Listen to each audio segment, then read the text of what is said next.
ಸೇರಿ ಒಂದು ನೊಣವನ್ನು ಸೃಷ್ಟಿ ಮಾಡೋದಾಗ್ತದೆ. ಮುಂದೆ ಏನಂತಂದ್ರೆ ಅವರು ನೊಣ ಸೃಷ್ಟಿ ಮಾಡೋದು ದೊಡ್ಡ ವಿಷಯ ಆಯಿತು. ನೊಣ ಅವರಿಂದ ಏನನ್ನ ಕಸ್ಕೊಂಡು ಹೋದ್ರೆ ಒಂದು ಗುಡಿ ಮುಂದೆ, ಒಂದು ದರ್ಗಾ ಮುಂದೆ ಎಲ್ಲದರಲ್ಲಿ ಮೂಢನಂಬಿಕೆ ಐತೆ.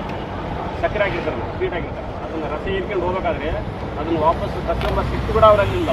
ಇನ್ನು ನಿಮ್ಮ ಕಷ್ಟಗಳು, ನಿಮ್ಮ ನಷ್ಟಗಳು ಏನು ತೀರ್ಸಕ್ಕಾಗೋ, ನಿಮಗೆ ಲಾಭ ಕೊಡೋಕ್ಕೆ ಹೇಳ್ತಾಯಿತ್ತು ದೇವರ. ಪ್ರಪಂಚದ ದೇವರೆಲ್ಲ ನಾವು ಮಾಡಿಕೊಂಡಿರೋದು ತಾತ್ಕಾಲಿಕ, ಆದರೆ ಲಾಭ ನಷ್ಟ ಕೊಡೋಂಗಿಲ್ಲ. ನಮಗೆ ಯಶಸ್ಸು ಎದರಲ್ಲಿ ಐತಪ್ಪ ಅಂದರೆ ನಿಜವಾದ ಏಕದೇವ ಆರಾಧನೆ ಮಾಡಿದ್ರೆ ನಮಗೆ ಯಶಸ್ಸು ಐತಿ. ಬಸವಣ್ಣವ್ರು ಕೂಡ ಇದನ್ನು ಹೇಳ್ಯಾರ. ನಮಗೆ ಬಸವಣ್ಣವ್ರು ಕೂಡ ಓದಿರ್ತಾರೆ ಬಸವಣ್ಣವ್ರ ವಚನಗಳು. ಏಕದೇವ ಆರಾಧಕರು ಬಸವಣ್ಣವರು. ಪ್ರವಾದಿ ಮೊಹಮ್ಮದ್ ಪೈಗಂಬರು ಅಂತಿಮ ಪ್ರವಾದಿ. ಯಾರು ವಿಶ್ವಾಸ ಇರ್ತಾರೋ ಸೃಷ್ಟಿಕರ್ತನ ಒಬ್ಬನೇ ಅಂತ, ಅಂತಿಮ ಪ್ರವಾದಿ ಮೊಹಮ್ಮದ್ ಪೈಗಂಬರು ಪ್ರವಾದಿ ಅಂತ ಯಾರು ಒಪ್ಪಿರ್ತಾರೋ ಅವರಿಗೆ ಕುರಾನ್ ಎಲ್ಲ ಮಾನವರಿಗೆ ಸಂದೇಶ. ಬರೀ ಮುಸ್ಲಿಮ್ಸ್ ಎಲ್ಲ ಕುರಾನ್ ಇಡೀ ಜಗತ್ತಿನ ಮಾನವರಿಗಾಗಿ ಅಂತಿಮ ದೇವಗ್ರಂಥ ಕುರಾನ್ ಇದೆ. 1650 ವರ್ಷ ಆದವರು ಕೂಡ ಮೂಲ ಭಾಷೆಯಲ್ಲಿದೆ, ಒಂದು ವರ್ಡ್ ಕೂಡ ಚೇಂಜ್ ಆಗಿಲ್ಲ ಕುರಾನ್. ಇದನ್ನು ನಾವು ಕುರಾನ್ ಓದಿದಾಗ ನಮಗೆ ದೇವನ ಮಾರ್ಗದರ್ಶನ ನಮಗೆ ಸಿಗ್ತದೆ. ಇಹಲೋಕದಲ್ಲಿ ಪರಲೋಕದಲ್ಲಿ ನೆಮ್ಮದಿ, ಸ್ಥಾನ, ಸ್ವರ್ಗ ಸಿಗ್ತದೆ. ಇದನ್ನು ತಿಳಿಸೋಕ್ಕಾಗೇನು ದೇವ್ರ ಬಗ್ಗೆ ನಾವು ದಾಸರು ಅದನ್ನೇ ಆರಾಧನೆ ಮಾಡಬೇಕು ಅದ್ಬಿಟ್ಟಿಲ್ಲ ಅಂತ ನಾವು ಸಂದೇಶ ಎಲ್ಲರಿಗೂ ತಿಳಿಸ್ಬೇಕು. ಯಾಕಂದ್ರೆ ನಾವೆಲ್ಲ ಈಗ ರಾಜಕೀಯದ ನಮ್ಮ ನಡೆ ದೇಶ ಉಳಿಸಿ ನಮ್ಮನ್ನು ದೂರ ಮಾಡಿಬಿಟ್ಟಾರೆ. ಇದರಿಂದ ನಾವು ಉಳಿಬೇಕು. ಮನುಷ್ಯರಲ್ಲಿ ನಾವು ಒಂದಾಗಿ ಸೇರ್ಬೇಕು, ಒಂದೇ ಪ್ಲಾಟ್ಫಾರ್ಮ್ ಬರಬೇಕು. ಆವಾಗ ನಮಗೆ ದೇವನ ಯಾರಂತ ಗೊತ್ತಾಗ. ಅದೇ ಸಂದೇಶನ ಇದು ನಮ್ಮ ಜೀವನ ಉದ್ದೇಶ. ಪುರಾಣೇನು ಬೋಧನೆ ಇದು ಪ್ರವಾದಿ ಮೊಹಮ್ಮದ್ ಅಂದರೆ ನೀವು ಇಷ್ಟೆಲ್ಲ ಪ್ರಯತ್ನ ಮಾಡ್ತಿರೋದು ನಮಗೆ ಪುಣ್ಯ ಸಿಗಬೇಕು, ನಮಗೆ ಒಳ್ಳೆಯ ಇದು ಸತ್ಕಾರ್ಯ ಮಾಡಬೇಕು, ಪುಣ್ಯ ಸಿಗಬೇಕಂತ ಎಲ್ಲಿದ್ದು ಬಂದಿರೋದು. ಇದ್ರದ್ದು ಉದ್ದೇಶ ಏನು? ಇದ್ರ ಯಾರು ಕೊಡ್ತಾರೆ ಇದ್ರ ಲಾಭ ಅಂತ ಬಂದಿರಿ? ಆ ದೇವ್ರು ಕೊಡ್ತಾರೆ ಅಂತ ಬಂದರೆ ಹೌದಿಲ್ಲ. ಈ ಒಂದು ಕಾರ್ಯದ ತಿಳಿಸಬೇಕಾಗಿ ದೇವರು ಇದು ಒಂದು ತಾಂತ್ರಿಕವಾಗಿರ್ಬೇಕು. ಅವ್ರ ಮುಖಾಂತರ ನಮಗೆ ಮೆಸೇಜ್ ಬರುತ್ತೆ. ಮೆಸೇಜ್ ಏನು? ಕುರಾನ್ ದಿವ್ಯವಾಣಿ ಮುಖಾಂತರ.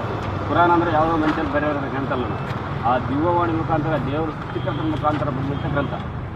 ಇಡೀ ಮಾನವ ಕುಲಕ್ಕೆ ಪ್ರಳಯ ತಕ್ಕನ ಎಷ್ಟು ಜನ ಹುಡ್ತಾರಣ ಅದರಲ್ಲಿ 10 ಜನಕ್ಕಾಗಿ ಪ್ರವಾದಿ ಮೊಹಮ್ಮದ್ ಮೇಲೆ ಅವತರಣ ಕೊಡ್ತಾರೆ 23 ವರ್ಷದಲ್ಲಿ.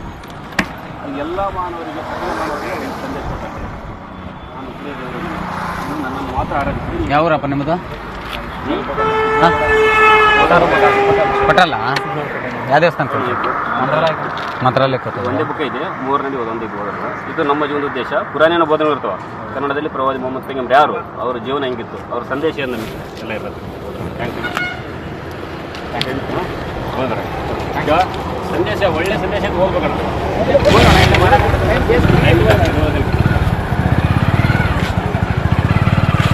ಯಾವ್ರಾಗ ಆಗ್ತಾರೆ ವಸ್ತಿ? ಇಲ್ಲ ಮರಮಲ್ಲಿ